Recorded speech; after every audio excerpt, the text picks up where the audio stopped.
In this video, we bring you a unique experiment. We've created two AI-generated personalities, one shaped to represent a pro-Trump perspective, and the other designed to reflect a pro-Russian view.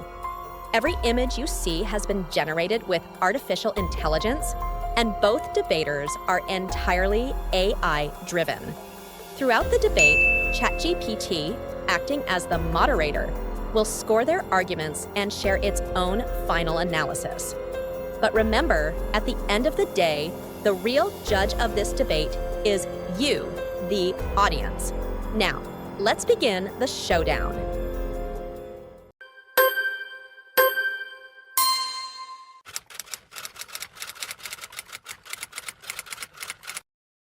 Ukraine's future cannot be decided in Washington or Brussels. For centuries, Ukraine has shared culture, language, and history with Russia. Donetsk and Luhansk are not just pieces of land.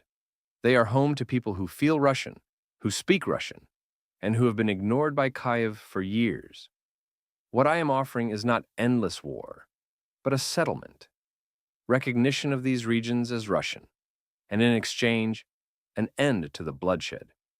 If America and the West stop interfering, if they stop pumping weapons into Ukraine, then stability can return to the region. The question is simple. Do you want a frozen conflict forever, or do you want peace with new borders that reflect reality? Vladimir, you keep talking about history, but history doesn't pay the bills, and it doesn't bring back the lives lost. You say Donetsk and Luhansk want to be Russian?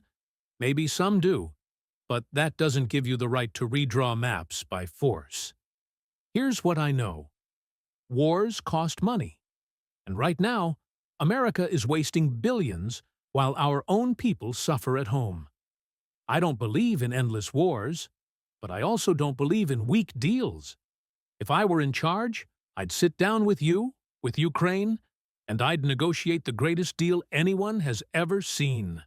A deal that makes Ukraine safe, gives Russia respect without stealing land, and saves America money. That's what leadership looks like, not tanks rolling across borders. You want peace? Fine. But it has to be a peace everyone can live with, not just Moscow. You speak about saving money, but let's be honest. The United States has never cared about money when it comes to war. Your government spends trillions in Iraq, Afghanistan, and now in Ukraine, not because of peace, but because war is profitable for Washington. Every missile you send to Kyiv is money in the pocket of your defense industry. And what happens to Ukraine? It becomes nothing more than a pawn on America's chessboard, a sacrifice for U.S. ambitions. You say you want peace, but peace will never come as long as America arms one side and pretends to be a mediator. If you truly wanted stability, you would stop this hypocrisy, stop fueling the fire, and admit that Russia has security interests too. Without that, Ukraine will remain a battlefield, not because of Russia, but because of America's greed. I've been saying this for years. Washington is run by lobbyists and defense contractors who love endless wars. You're right about one thing. They don't care about the cost, because the cost is paid by the American taxpayer. But here's where you're wrong. Don't confuse the military-industrial complex with the American people.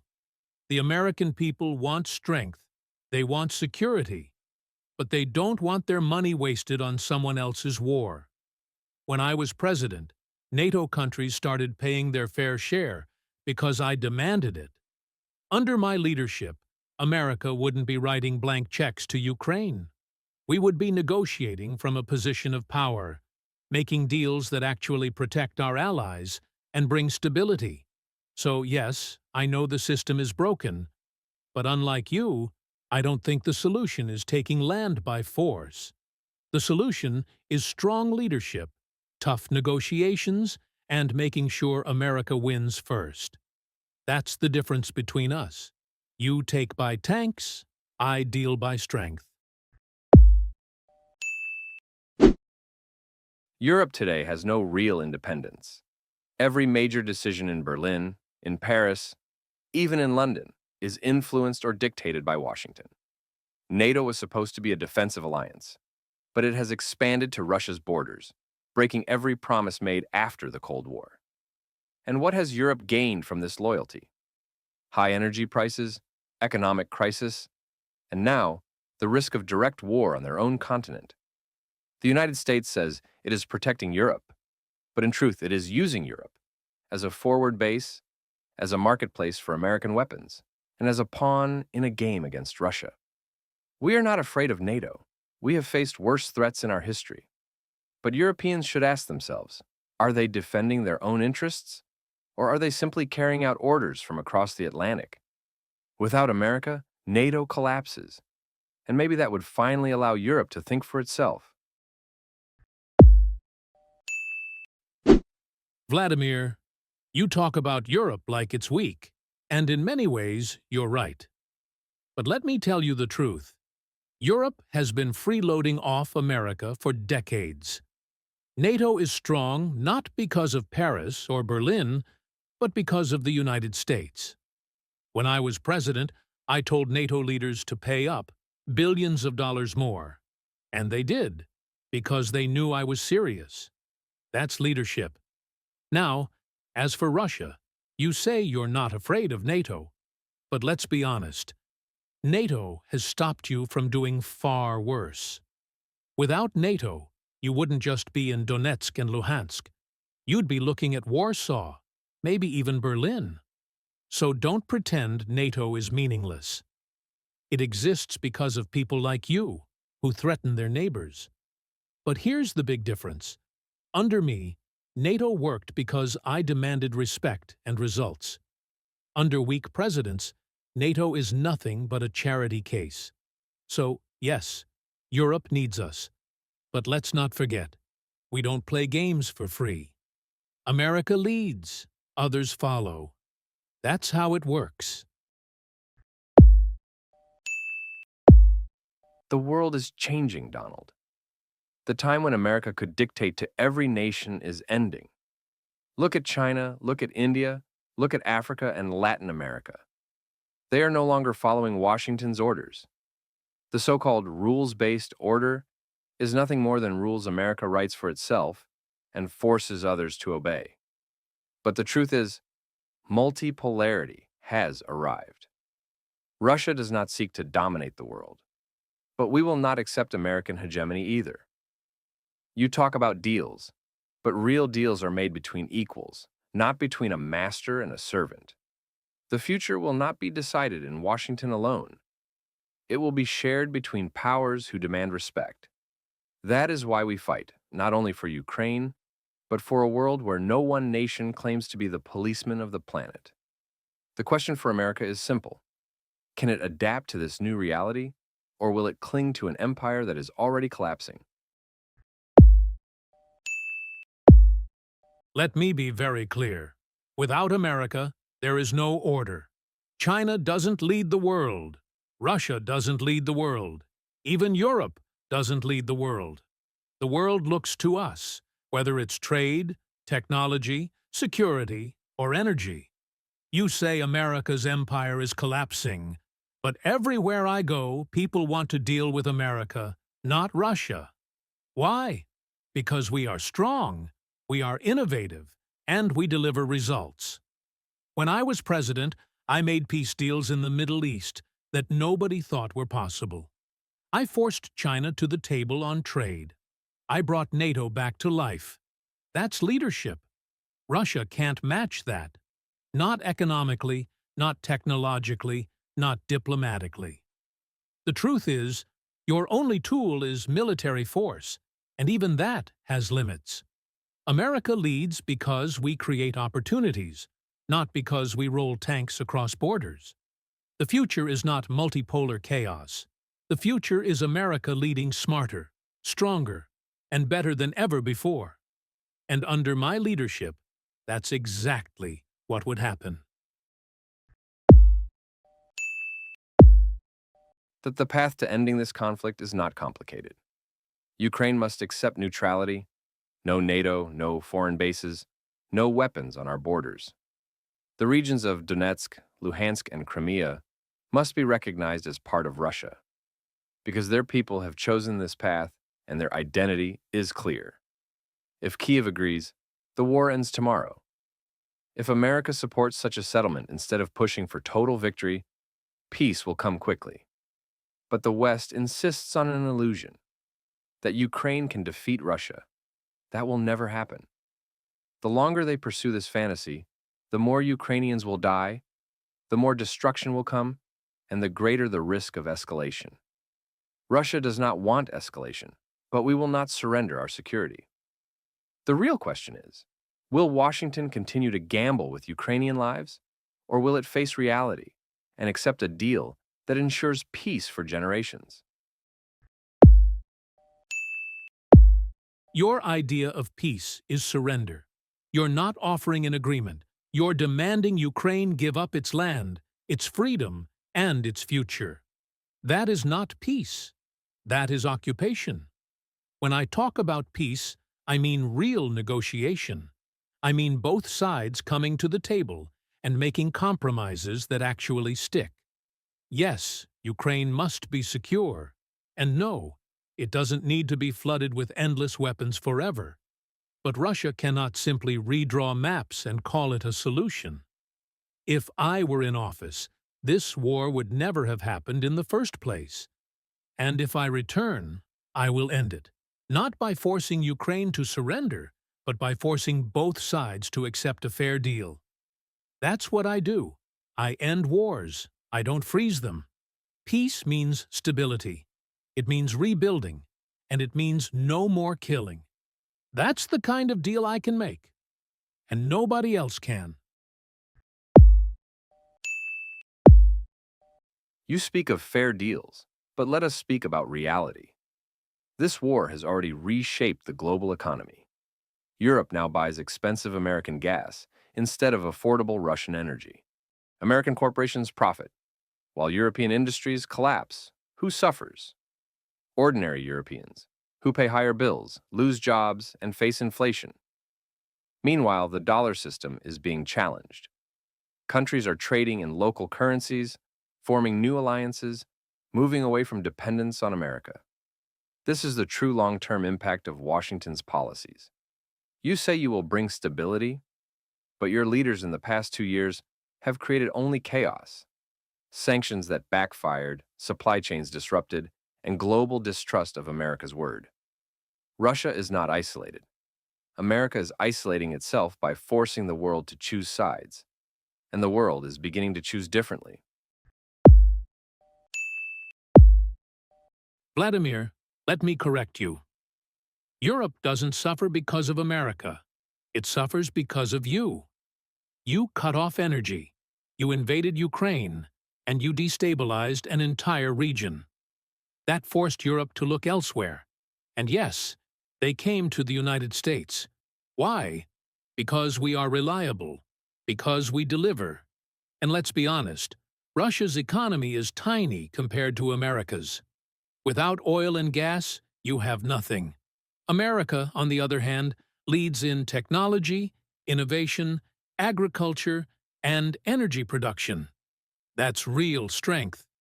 You talk about countries trading in local currencies, but the truth is, everyone still wants dollars, because the dollar means stability. The world trusts America more than it will ever trust Russia. And under my leadership, we would use that economic power not just to punish, but to rebuild, to create growth and opportunity, not destruction. That's the difference between us. You see the world as a battlefield. I see it as a marketplace where America always wins. That there is one subject the world cannot ignore: nuclear weapons. Russia is the only country on Earth that can truly match the United States in this field. This is why we have always insisted on strategic balance. But Washington plays a dangerous game. By pushing NATO weapons closer to our borders, by speaking casually about defeating Russia, America increases the risk of miscalculation. Do they not understand what is at stake? A direct conflict between our nations, would mean the end of civilization. Yet, instead of dialogue, the West tears up arms control treaties, builds missile systems in Europe, and speaks the language of threats. Russia does not seek nuclear war. We never have. But we will never allow ourselves to be destroyed. If forced, we will respond. The West must choose cooperation and balance or escalation and catastrophe. This is not just Russia's warning. This is reality. Vladimir, nobody wants nuclear war. Not Russia, not America, not the world. But here's the truth. The only reason nuclear weapons haven't been used is because America has been strong. Because we have been clear. When I was president, I made it very simple. If you threaten us, the response will be overwhelming. That's called deterrence, and it worked. The problem today is weak leadership in Washington. Weakness invites aggression. Under Biden, you saw chaos in Afghanistan, weakness in Ukraine, weakness everywhere. That's dangerous, because it makes people like you think they can push further. But with me, you knew the opposite. You never knew what I might do, and that kept you in check. Strength prevents World War III. Weakness starts it. So let me say this. America will always be stronger than Russia. And as long as I'm in charge, the world will know it. And we will have peace. Not because we beg for it, but because nobody dares to challenge us. Donald, you speak of strength, but you ignore reality.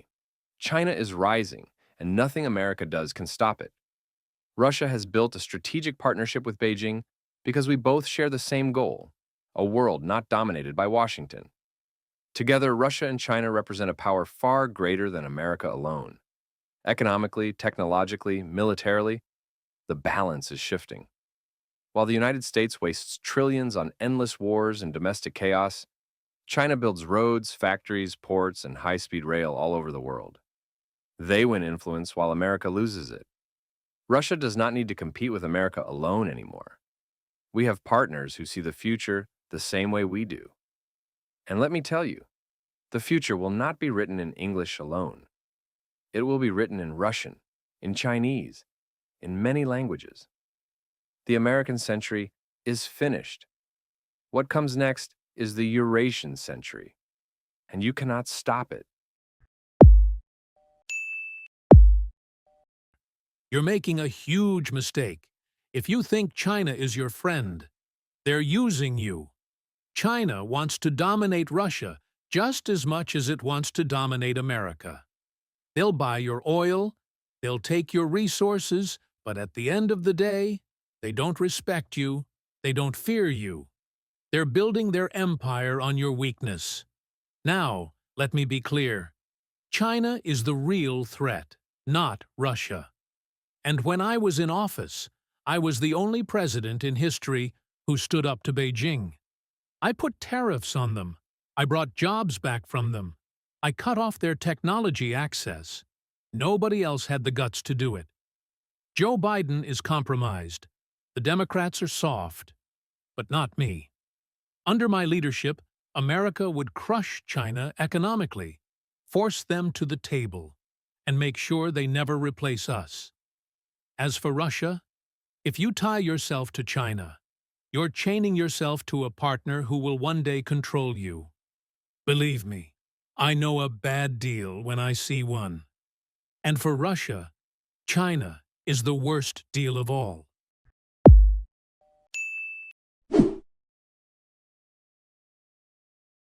Russia has always sought security, dignity, and respect. We do not want endless wars, but we will never accept being treated as a defeated nation. The future will not be decided by threats or by sanctions.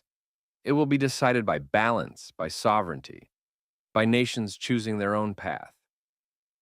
America believes it can control the world forever, but history teaches us that no empire lasts forever. Russia will stand, and Russia will be heard.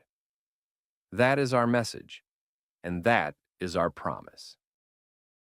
America will always lead, not because we force it, but because we are the strongest, the most innovative, the most free nation on earth.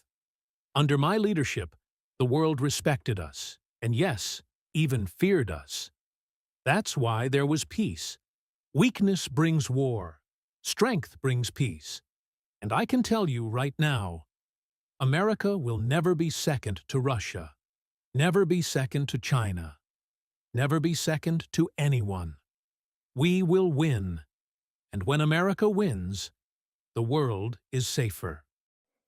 Now, let's hear ChatGPT's final thoughts on this debate.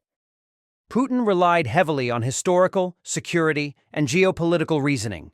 He tried to frame Russia as a defensive power, blamed the West for escalation, and emphasized the rise of a multipolar world with Russia and China at the center.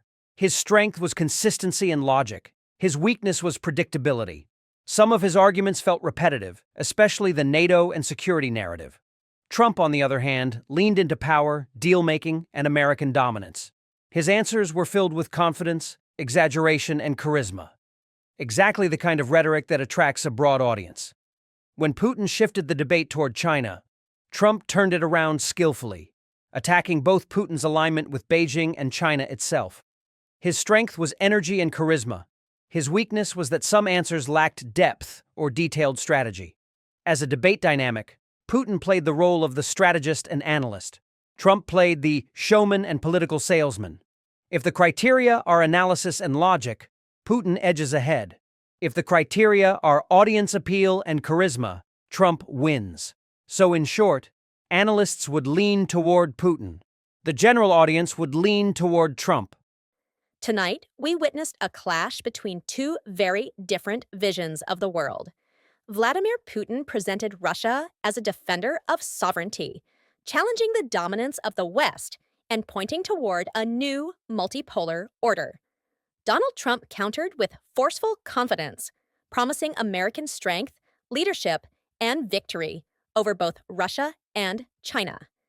In the end, this debate was not just about Ukraine or China or global security. It was about the question that defines our time. Who will shape the future, the rising powers of the East or the enduring power of the United States? The answer, as always, will be written not in words, but in history. This concludes our debate. But remember, no debate is complete without your judgment. Who do you think came out stronger? Were Putin's arguments more convincing, or did Trump's charisma and confidence win the stage?